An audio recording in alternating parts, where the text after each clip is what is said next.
welcome to the program जोर का जोड़, another day, another show with all the updates जो कि हो रही है स्पोर्ट्स की दुनिया में और बहुत कुछ हो रहा है। मैं हूं आपके साथ शीरीन जुल्फ़िकार और मेरे साथ मौजूद हैं हाफिज़ मोहम्मद इमरान। और बिल्कुल बहुत कुछ हो रहा है दुनिया में, पाकिस्तान में क्या हो रहा है ये आज हम बात करेंगे कि वाक़तन क्या पाकिस्तान की खेलों में भी कुछ हो रहा है या नहीं हो रहा है, और क्या इनफरादी तौर पर जो खेल हैं, मतलब इसमें कई एक खेल आते हैं जिसमें पाकिस्तान में बहुत टैलेंट है, क्या उन खेलों के ऊपर भी कोई तवज्जो है या नहीं है। काफ़ी सारे खेल हैं, आप स्विमिंग की बात करते हैं, आप बैडमिंटन की बात करते हैं, आप रेसलिंग की बात कर लें, आप टेनिस की बात कर लें, ये वो इसके अलावा भी एथलेटिक्स में भी बहुत सारे खेल हैं जो कि पाकिस्तान में उसका टैलेंट पाया जाता है। लेकिन पाकिस्तान में अमूमी तौर पर अगर हम देखते हैं तो हुकूमत की तवज्जो होती नहीं है। फेडरेशंस का क्या किरदार रहता है, और जब इन दिनों में जब ओलंपिक मुकाबले हो रहे हैं और पाकिस्तान का दस्ता वहाँ पर खिलाड़ी कम हैं, ऑफिशियल्स ज़्यादा हैं, पाकिस्तान के खिलाड़ियों के लिए ओलंपिक मुकाबलों में अगर हम मुस्तकबिल को देखते हैं तो हमारे पास क्या है, कुछ ऐसी चीज़ें हैं कि हम वहाँ पर नज़र आ सकते हैं जहाँ पर दुनिया के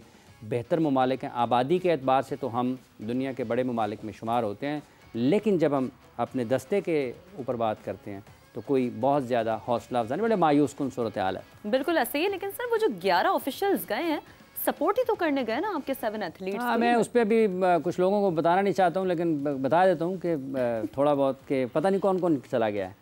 वो कोई साथ बैठा है, वो कोई किसी का रिश्तेदार है, कोई किसी का रिश्तेदार है, कोई बेटा है, कोई भतीजा है, कोई भांजा है। सो ये चीज़ें हैं, मतलब ये देखने वाली हैं। अगर हुकूमत देखे राना साहब वहाँ पे, उनको पता लग जाएगा कौन किसके साथ है। बिल्कुल ऐसा ही है। तो बहरहाल इस पर तो ज़रा तफसीली तौर पर बात करते रहेंगे। अपडेट्स जो हो रही हैं इस वक्त स्पोर्ट्स की दुनिया में, क्या हो रहा है व्हाट्सएप इन स्पोर्ट्स, ये भी ज़रा शेयर कर देते हैं हमारे व्यूवर्स के साथ। सबसे पहली तो ज़ाहिर हवाले से हमने कल भी गुज़िश्ता भी रोज़ जिक्र किया था कि वक़ार यूनुस जिन्होंने अब पीसीबी के लिए काम शुरू कर दिया है, कल ये जिम्मेदारी उन्हें सौंपी गई थी और अब वो बतौर adviser cricket affairs PCB chairman के ओहदे पर काम शुरू उनकी जानिब से कर दिया गया है। कल तक ये चीज़ थोड़ी सी अनक्लियर थी कि वो क्या रोल्स होंगे, क्या रिस्पॉन्सिबिलिटीज़ होंगी। अब ये चीज़ ज़्यादा क्लियर हो गई है, ज़्यादा एविडेंट हो गई है कि वक़ार यूनुस की पहली असाइनमेंट जो होगी वो बांग्लादेश के ख़िलाफ़ सीरीज़ के मामला देखना है, और साथ साथ वो जो टेस्ट सीरीज़ के लिए सेलेक्टर्स हैं, कोचेज़ हैं, उनके साथ भी वो मामला देखेंगे। कुछ बढ़ा भी देते हैं ज़ेब दास्तान के लिए, मतलब इससे पहले पाकिस्तान के लिए बांग्लादेश में अगर कोई बांग्लादेश के ख़िलाफ़ सीरीज़ खेलनी थी तो कोई काम नहीं हो रहा था। मतलब ये उसको कहते हैं कुछ बढ़ा भी देते हैं ज़ेब दास्तान के लिए। तो ये इस किस्म की खबरों का पाकिस्तान में खासा रुझान है। बहरहाल बेस्ट ऑफ लक वक़ार यूनुस साहब, वहाँ पे ले जाते हैं व्यूअर्स को। बेस्ट ऑफ लक वक़ार यूनुस साहब, पाकिस्तान की क्रिकेट के लिए आपको काफ़ी मरतबा पहला भी मौका मिला है, अब मिला है तो कुछ अच्छा कर दें जिसकी कौम आपसे तवक्को करती है। और अगली खबर पेरिस ओलंपिक्स के हवाले से है। पेरिस ओलंपिक्स की अगर आप बात करते हैं तो यहाँ पर चौथे रोज़ जापान की बर्तरी बरकरार रही और शूटिंग के जो मेंस इवेंट में बरतानिया के खिलाड़ी नेथन हेल्स ने ओलंपिक रिकॉर्ड के साथ सोने का तमगा जीता है। और जब भी आप सोने का तमगे का जिक्र करते हैं तो पाकिस्तान का नाम जो है वो याद आता होगा, लेकिन पाकिस्तान के पास नहीं है। साहब इससे पहले जो रिकॉर्ड था वो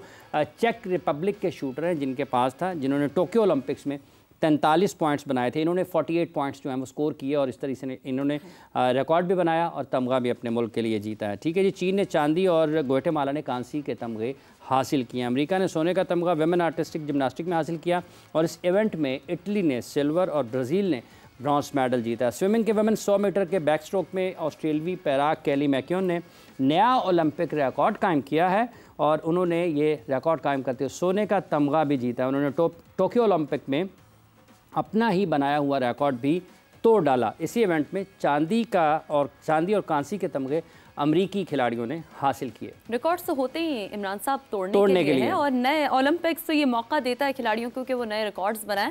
तो जी ये तो हो रहा है। ये जो पॉइंट्स टेबल है, मेडल्स टेबल, ये बहुत अच्छा लगता, बहुत दिल के और करीब होता अगर यहाँ पर कहीं पाकिस्तान का नाम होता।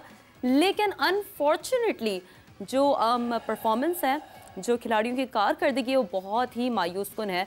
और पेरिस ओलंपिक्स 2024 में पाकिस्तानी एथलीट्स की इस मायूस कुन कारकर्दगी का ज़रा जो हवाला है वो भी आपके सामने रख देते हैं। पाकिस्तानी शूटर्स की बात कर लेते हैं। 10 मीटर एयर पिस्टल के फाइनल्स में जगह नहीं बना सके हैं। ख़वातीन के मुकाबलों में कशमाला तलत जो कि 31वीं पोजीशन पर रही हैं, जबकि मेंस इवेंट में गुलफाम का 22वां नंबर रहा है। और मर्दों की 10 मीटर एयर पिस्टल शूटिंग में गुलफाम जोसेफ 33वें में से 22वें नंबर पर हैं। एक पॉजिटिव साइड कहते हैं ना कि जब if you see a half glass of water तो सी के आधा ग्लास पानी का भरा हुआ भी, तो 22 है, उनके बाद भी और बहुत सारे हैं। और उनका मजमूई स्कोर जो रहा है वो 571 रहा है। ख़वातीन की बात कर लेते हैं तो 10 मीटर एयर पिस्टल में कशमाला तलत ने 6 सीरीज़ में मजमूई तौर पर 567 पॉइंट्स हासिल किए हैं और कशमाला ने पहली सीरीज़ में 93, दूसरी में 97, तीसरी में 94 पॉइंट्स हासिल किए, जबकि आखिरी 3 सीरीज़ में उन्होंने 93, 95 और 95 पॉइंट्स हासिल किया और मजमूई तौर पर वो भी 31वें नंबर पर रही हैं। ये बड़ा लगता है लकी नंबर रहा है हमारे खिलाड़ियों का।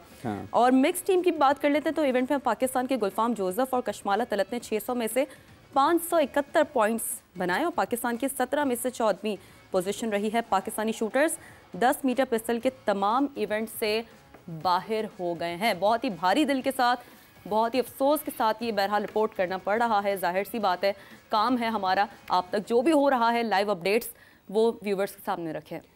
और आगे बढ़ते हैं जब हम ओलंपिक गेम्स की, और जैसे हमने शुरू में जिक्र किया कि इनफरादी गेम्स की बात करते हैं तो पाकिस्तान में खेल टेनिस है। अगर हम 24 है 2005 में चले जाते हैं तो 2005 में भी लिखा जाता था कि एहसामुल हक और अकील ख़ान के बाद कौन होगा। 2024 है और 2024 में भी यही लिखा जा रहा होगा कि एहसामुल हक और अकील ख़ान के बाद पाकिस्तान की टेनिस में कौन होगा। अब एहसामुल हक साहब पाकिस्तान के खिलाड़ी ही नहीं रहे हैं, वो पाकिस्तान टेनिस फेडरेशन के सदर भी बन चुके हैं। पाकिस्तान टेनिस फेडरेशन के सदर एहसामुल हक कुरैशी साहब हमारे साथ मौजूद हैं। अस्सलाम वालेकुम जी एहसान साहब। अस्सलाम वालेकुम हाफिज़ भाई, बहुत शुक्रिया, बहुत शुक्रिया। Thank you for having me. कैसा लग रहा है? बहुत डिफरेंट लग रहा है। डिफरेंट रोल्स हैं, निटी गिटीज जो स्पोर्ट्स की हैं, पॉलिटिक्स जो है वो कभी उसमें मैं कभी पढ़ा नहीं, अब पढ़ना पड़ रहा है एंड बड़ी लर्निंग एक्सपीरियंस। आपको वक्त भी नहीं मिलने दिया उन्होंने, बाहर ही रहे पाकिस्तान से। लेकिन वो एक ऑब्वियसली काफ़ी मुहब्बे वतन हूँ मैं, बेसिकली पेट्रियट हूँ, आपको पता है बचपन से always try my level best to put Pakistan first. और ये टाइम अभी आ गया था। इस साल भी जब मैं इलेक्शन के लिए खड़ा हो रहा था, कुछ लोग कह रहे थे कि अभी ना खड़े हो, अभी खेलो। और लेकिन मेरे लिए बहुत इंपॉर्टेंट चीज़ है, आई फील लाइक जब आप अभी भी एक्टिव प्लेयर्स हैं, जो सारी रिलेशनशिप्स मैंने इंटरनेशनल टेनिस फेडरेशन के साथ, एशियन टेनिस फेडरेशन के साथ, जो ATP के साथ बनाई हुई है, उसका ज़्यादा से ज़्यादा मैक्सिमाइज मैं अभी कर सकता हूँ जब मैं खेल रहा हूँ। ठीक है, क्योंकि नए लोग आएंगे उनके लिए भी I will be just one of the players. तो अभी उसी चीज़ का ज़्यादा फ़ायदा उठाना चाह रहा हूँ। और अल्हम्दुलिल्लाह जो सारी चीज़ें एटलीस्ट मेरे खेलने के टेन्योर में फेडरेशन नहीं कर पाई, I am doing my level best कि इंशाल्लाह उन चीज़ों को इंट्रोड्यूस कराऊँ। जिस तरह अभी आप ओलंपिक का भी जिक्र कर रहे थे, I really feel one of the main reasons I feel as an athlete, Olympics में हम अच्छा परफॉर्म नहीं कर सकते, we don't have any international events in Pakistan. ठीक है, जब तक आप अपने इंटरनेशनल इवेंट्स अपने मुल्क में नहीं कराएंगे, हमारे लड़के लड़कियाँ फॉरनर्स के अगेंस्ट कम्पीट नहीं करेंगे, आप उस वर्ल्ड लेवल पे आप नहीं कम्पीट कर सकते। तो दिस इज़ लैक कर रहा था पाकिस्तान के अंदर भी। मैं ATP लेवल्स जीतता रहा हूँ, मैं मास्टर्स खेले हुए हैं, मैंने ग्रैंड स्लैम्स के फाइनल्स खेले हुए हैं। पाकिस्तान में कभी भी कोई ऐसा लेवल का टूर्नामेंट नहीं कराया गया जो मैं आके मैं खेलूँ, अपने लोगों के सामने खेलूँ, टेनिस को उस तरह प्रमोट किया जाए, लोगों में क्रिकेट के अलावा बाकी खेलों में भी और जज्बा पैदा हो। अभी इस साल वर्ल्ड कप क्वालिफाइंग हुआ है फुटबॉल का, सऊदी अरब के अगेंस्ट मैच था। I went specially to Islamabad to watch it, क्योंकि बहुत बड़ा इंटरनेशनल इवेंट हो रहा है। तो इसी तरह अगर बाकी इवेंट्स भी हों तो आई थिंक खेलों को भी ज़्यादा फ़रोग मिलेगा। तो और प्लेयर्स को भी। आप सदर बने हैं पाकिस्तान टेनिस फेडरेशन के, कुछ ऐसा हो रहा है जो आप इससे पहले नहीं हुआ? हाँ जी, मैं तो बहुत एक्साइटेड हूँ। आई एम डूइंग एवरीथिंग। मेरे ख्याल से प्रॉब्ली कहना मुझे नहीं चाहिए, लेकिन probably the most active president जो फेडरेशन में प्रॉब्ली रहा है फॉर अ वाइल। अभी इंग्लैंड से मैं वापस आया हूँ 2 दिन पहले ही। वहाँ पे बहुत अच्छी मीटिंग्स रही इंटरनेशनल टेनिस फेडरेशन से, एशियन टेनिस फेडरेशन के साथ भी और ATP के साथ भी। अब आप जो बात कर रहे हैं, ATP रिप्रेजेंटेटिव कल पाकिस्तान आ रहा है for the first time in our history to inspect our site, Nishtar Park की जो है लाहौर की। एंड इंशाल्लाह मुझे पूरी उम्मीद है कि अगले साल इंशाल्लाह फर्स्ट ऑफ इस काइंड ATP इवेंट पाकिस्तान में होगा, जो कभी हिस्ट्री में नहीं हुआ। ये बड़ा ज़बरदस्त। उसके अलावा ITF फ्यूचर्स को मैं रिवाइव कर रहा हूँ। इस साल इंशाल्लाह 2 होने वाले हैं इस्लामाबाद के अंदर, अगले साल 2 और होंगे फेब में। और मज़े की बात यह है जो रिलेशनशिप्स हैं फेडरेशंस के साथ, वो पाकिस्तान में होस्ट करने के लिए हमें कॉम्पनसेट भी कर रहे हैं प्राइज मनी के साथ। They will take care of half of the prize money as well to help the federation, to help the cause कि हम जी शुरू करना चाह रहे हैं, इनिशिएट करना चाह रहे हैं। उसके बाद एशियन टेनिस फेडरेशन के प्रेसिडेंट से मुलाकात हुई।